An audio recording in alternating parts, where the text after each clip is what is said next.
સ્વાધ્યાય 7.2 એનો દાખલા નંબર 4 એમાં આપણને AB અને AC પરના ત્રિકોણ ABC માં AB અને AC પરના વેધ આપેલા છે CF અને BE. આ બે વેધ સમાન છે તો આપણે AB અને AC સમાન છે એવું સાબિત કરવું છે અને ત્રિકોણ ABE અને ત્રિકોણ ACF એ એકરૂપ બતાવવા છે.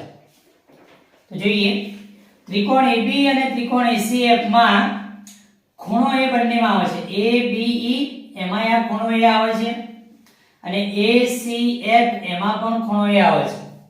ખૂણો એ બરાબર ખૂણો એ કારણ સામાન્ય ખૂણો બંનેમાં આવે છે એટલે સામાન્ય ખૂણો કહેવાય. તો સામાન્ય ખૂણો પછી ખૂણો AEB અને ખૂણો AFC આ 90 ના ખૂણા છે તો સરખા થાય. AEB બરાબર ખૂણો AFC કારણ કાટખૂણા. પછી બાજુ BE અને CF આ બે સમાન આપેલી છે. બાજુ BE અને CF સમાન આપેલ જ છે તો BE બરાબર CF કારણ આપેલ છે. તો ખૂણા ખૂણો બાજુ શરત પ્રમાણે ત્રિકોણ ABE એકરૂપ ત્રિકોણ ACF થશે. આ બે ત્રિકોણ એકરૂપ થવાના. ત્રિકોણ ABE અને ત્રિકોણ ACF બે એકરૂપ ત્રિકોણ થાય ખૂણા શરત પ્રમાણે. તો બે ત્રિકોણ એકરૂપ છે તો એના અનુરૂપ અંગો સમાન થાય એટલે બાજુઓની વાત કરીએ તો AB બરાબર AC થશે. AB અને AC સમાન થશે અને ત્રિકોણ ABC માં AB અને AC સમાન હોય તો ત્રિકોણ ABC ને સમત્રી બાજુ ત્રિકોણ કહેવાય. તો માટે ત્રિકોણ ABC સમત્રી બાજુ ત્રિકોણ છે. આમ આપણે ત્રિકોણ AB એકરૂપ ત્રિકોણ ACF સાબિત કર્યું અને ત્રિકોણ ABC સમત્રી બાજુ ત્રિકોણ છે તેમ સાબિત કર્યું.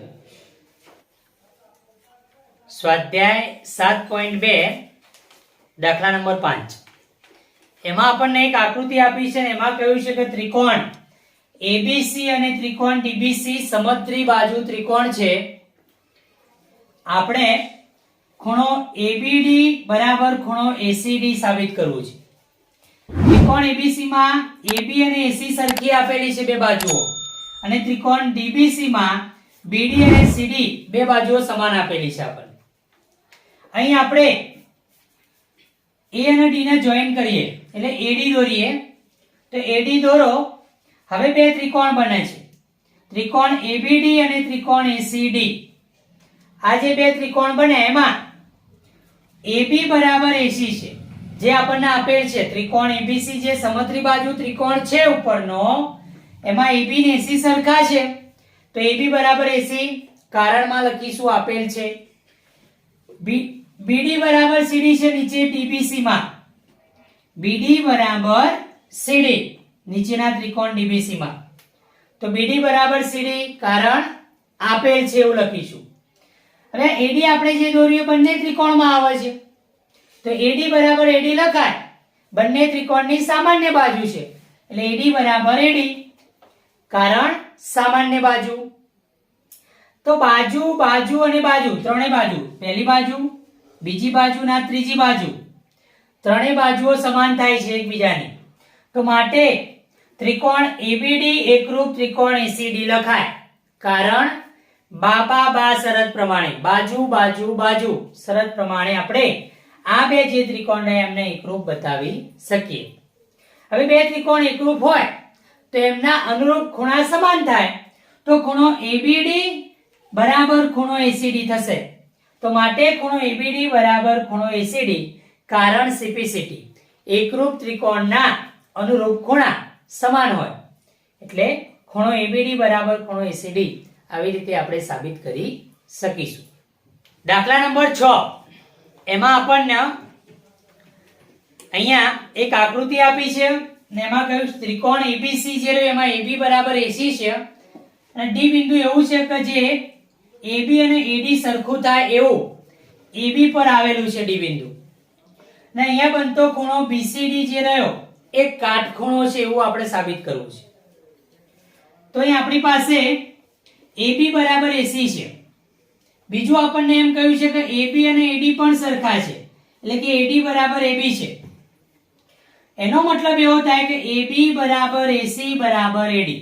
આ ત્રણે ત્રણ બાજુઓ સરખી છે એવો મતલબ થાય એનો. હવે આ જે ત્રિકોણ ABC રહ્યો એમાં AB બરાબર AC છે તો એની સામેના ખૂણા સરખા થાય, એટલે કે AB ની સામેનો ખૂણો ACB અને AC ની સામેનો ખૂણો ABC બે સરખા થશે, એટલે કે ABC બરાબર ACB. ખૂણો ABC બરાબર ખૂણો ACB આવું થાય. બીજું ત્રિકોણ ACD માં AC અને AD સમાન છે, બે બાજુઓ સરખી છે તો એની સામેના ખૂણા સરખા થવાના, એટલે કે ACD બરાબર ADC.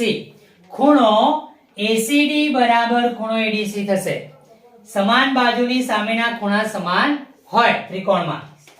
હવે ત્રિકોણ BCD જે આખો મોટો ત્રિકોણ એમાં ત્રણેય ખૂણાનો સરવાળો 180 અંશ થાય, એટલે કે ખૂણો ABC એટલે ખૂણો B તો ખૂણો ABC પ્લસ આ ખૂણો C એના ખૂણો BCD કહીશું તો પ્લસ ખૂણો BCD પ્લસ ખૂણો D એટલે કે ખૂણો ADC.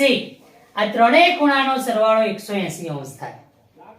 હવે ખૂણો ABC બરાબર ખૂણો ACB છે તો આપણે ABC ની જગ્યાએ ACB લખી શકીએ, તો માટે ખૂણો ABC બરાબર ખૂણો ACB લીધો આપણે. BCD જે રહ્યો ખૂણો BCD એ બે ખૂણાથી બનેલો છે તો BCD ની જગ્યાએ આપણે ખૂણો ACB પ્લસ ખૂણો ACD એવું લખીશું. ACB પ્લસ ખૂણો ACD. BCD ની જગ્યાએ આપણે આ બે ખૂણા બતાવીએ છીએ ACB અને ACD. તો ખૂણો BCD બરાબર ખૂણો ACB પ્લસ ખૂણો ACD. હવે ખૂણો ADC જે રહ્યો એના બરાબર તો ખૂણો ACD છે તો ADC ની જગ્યાએ આપણે ખૂણો ACD લખી દઈશું ને બરાબર 180. હવે અહીંયા ખૂણો ACB પ્લસ ખૂણો ACB એટલે બે વખત ખૂણો ACB છે તો આના માટે બે ખૂણો ACB લખીશું. ખૂણો ACD પ્લસ ખૂણો ACD એટલે ખૂણો ACD પણ બે વખત છે તો બે ખૂણો ACD બરાબર 180 અંશ. બંનેમાં બે છે એને કોમન લઈ લઈએ તો કૌંસમાં ખૂણો ACB પ્લસ ખૂણો ACD વધશે બરાબર 180 અંશ. હવે ખૂણો ACB પ્લસ ખૂણો ACD અહીંયા જોઈએ. ખૂણો ACB અને ખૂણો ACD આ બેને ભેગા કરીએ એટલે ખૂણો BCD બની જાય. તો ખૂણો ACB પ્લસ ખૂણો ACD જે રહ્યો એને આપણે લખીશું ખૂણો BCD, એટલે કે માટે બે ખૂણો BCD બરાબર 180 અંશ. આ બે જે ગુણાકારમાં છે BCD સાથે એ પેલી બાજુ લઈ જઈશું તો ભાગાકારમાં જશે તો માટે BCD બરાબર 180 ભાગ્યા 2 થશે અને 180 ભાગ્યા 2 કરીએ તો 90 મળે તો માટે ખૂણો BCD બરાબર 90 અંશ. આપણને ખૂણો BCD 90 અંશ મળે છે. એનો મતલબ કે ખૂણો BCD જે રહ્યો એ કાટખૂણો છે તો લખવાનું માટે ખૂણો BCD કાટખૂણો છે. આમ ખૂણો BCD કાટખૂણો છે એવું સાબિત થાય.